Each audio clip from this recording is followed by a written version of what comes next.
Patuloy ang pagdating ng mga pasaherong bumabalik sa Metro Manila mula sa kanilang mga bakasyon sa mga probinsya nitong Holy Week break. Alamin na natin ang sitwasyon sa Parañaque Integrated Terminal Exchange o PITX. Naroon pa rin po ang kasama nating Evan Mayrina.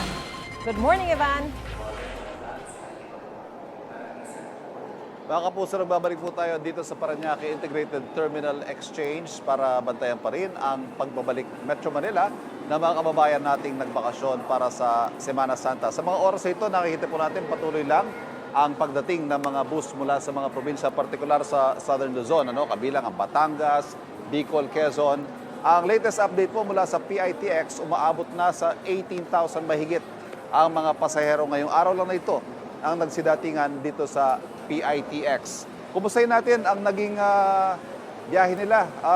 Marami ho ang umuwi. As expected, nagkaroon ng traffic, medyo mahirap ang pagkuha ng ticket. Kumustahin natin ang naging experience ng mga kababayan natin. Ito, may paparating. Ma'am, good morning po sa inyo. Good morning.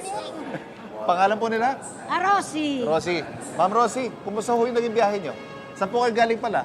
Bicol. Bicol. Galing to Camarines Sur. Okay, kumusta ho yung naging biyahe ninyo? Yan, biyahe namin very smooth naman. Maganda. Hindi ho ba kayo nahirapan kumuha ng ticket? Kasi usually fully booked po sa ganitong season. Nag-ano ko ng Friday, pagdating ko doon, sabi ko, aban, fully booked daw. Pero sabi, umano daw ako kinabukasan, baka may extra bus. Oo.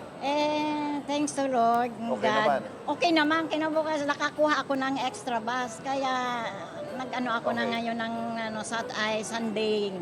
Mabuti naman. Hindi ho kayo na traffic. Kasi marami ho yung nagbabalikan ng Metro Manila paluwas okay naman. Smooth siya. Walang traffic sa ngayon. Maganda nga. Akala ko nga matatraffic kami at darating kami dito, tanghali niya. Pero okay naman. Maaga kayo Very nakarating. smooth. Ayan, mabuti naman.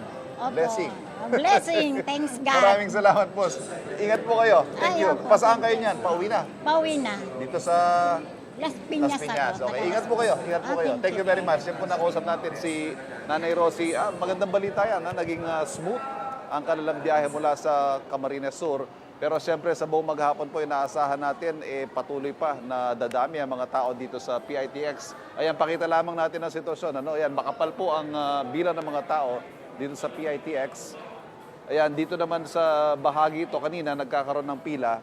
Pasakay naman ng EDSA bus carousel. Ayan, papasok na sa trabaho.